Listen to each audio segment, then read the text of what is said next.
Le fait qu'on commence à voir ma calvitie là, avec les cheveux quand même, c'est pas super agréable,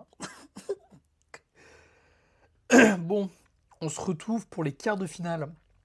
Alors ça me perturbe un peu sur la vidéo parce qu'on passe direct des 16e aux 8e, mais je pense que c'était on passe direct des 16e au quart, mais je pense que c'est des 16e, enfin des 8e au quart en fait, ça paraît plus logique.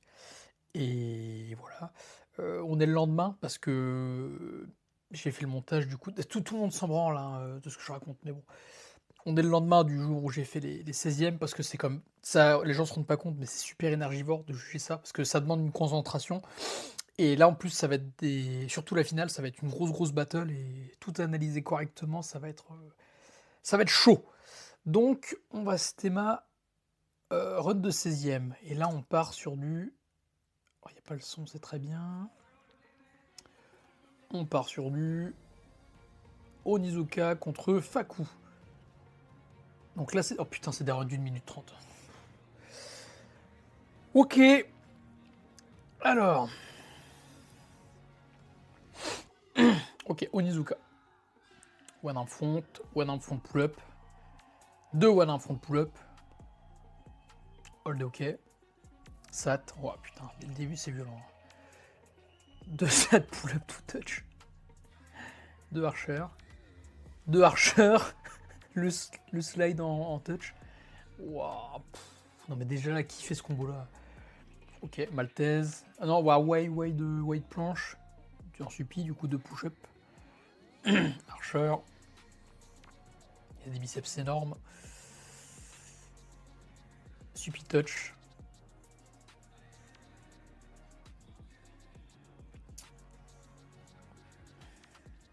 Full suppy. Fin de run.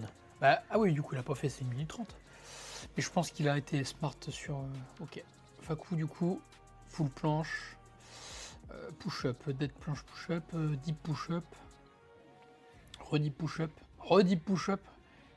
Beau point fort push. Hein. Sur petite para, ce qui est pas forcément le plus simple. Hein.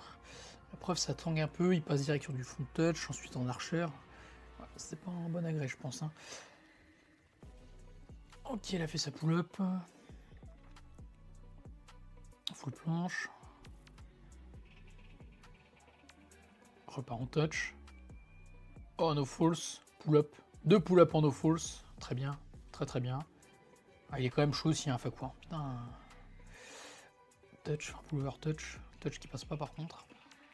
En vrai, c'est un beau compétiteur. Ok, Victo. White Victo de la part de Oni. On part sur une Maltese wide. Non, c'est wide. Wide press. Oh là là, il se casse la gueule. Il s'est énervé. Il est pas content. C'est normal. La haine. Trop de puissance. Ok, front. Pull-up to touch. Pullover. On passe direct sur une full prona.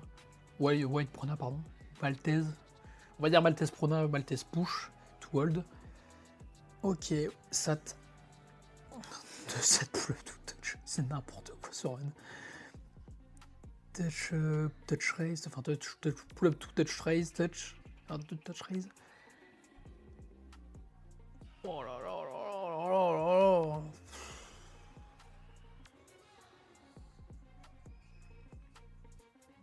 Ok, Maltese, il faut que je le dise alors moi.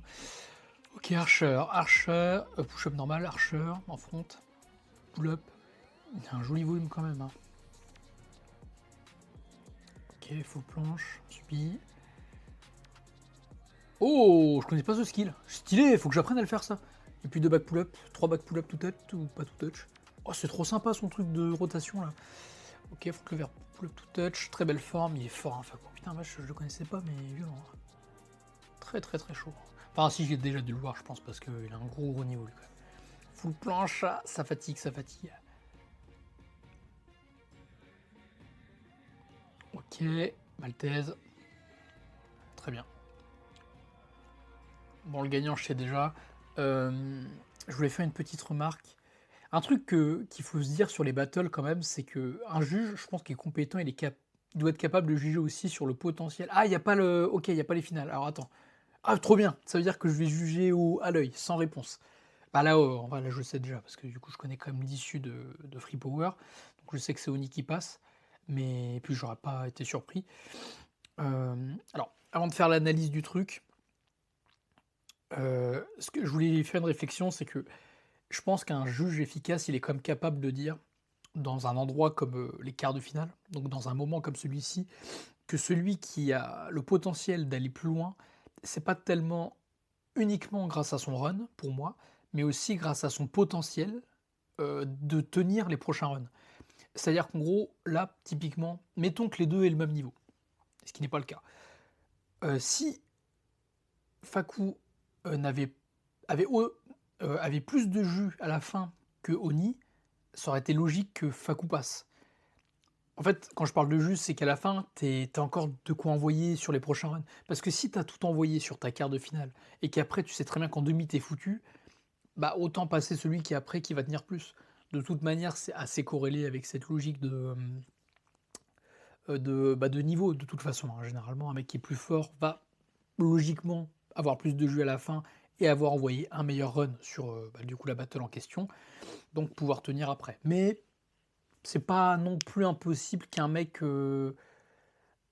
fasse un premier run exceptionnel, un début de deuxième run fou et puis après qu'il ait plus rien, mais qu'en face, tu as un mec qui est stable tout le long et qui a un run à peu près équivalent. Auquel cas, pour moi, celui qui a un run à peu près équivalent a tout son intérêt à passer. OK, fin de la parenthèse. Là, on parle de, ouais, Sony, il gagne, quoi. Enfin, ce qui est fou, c'est que Fakou, il a quand même un sale niveau, je trouve, enfin un bon niveau. Très beau volume push. On sent qu'à la fin, il s'était fatigué, mais il a envoyé un très très beau run en push. Pas de presse, je crois. Niveau rupture du combo, il en a fait autant qu'Oni, je crois. Sachant qu'Oni, ouais, c'est à peu près pareil.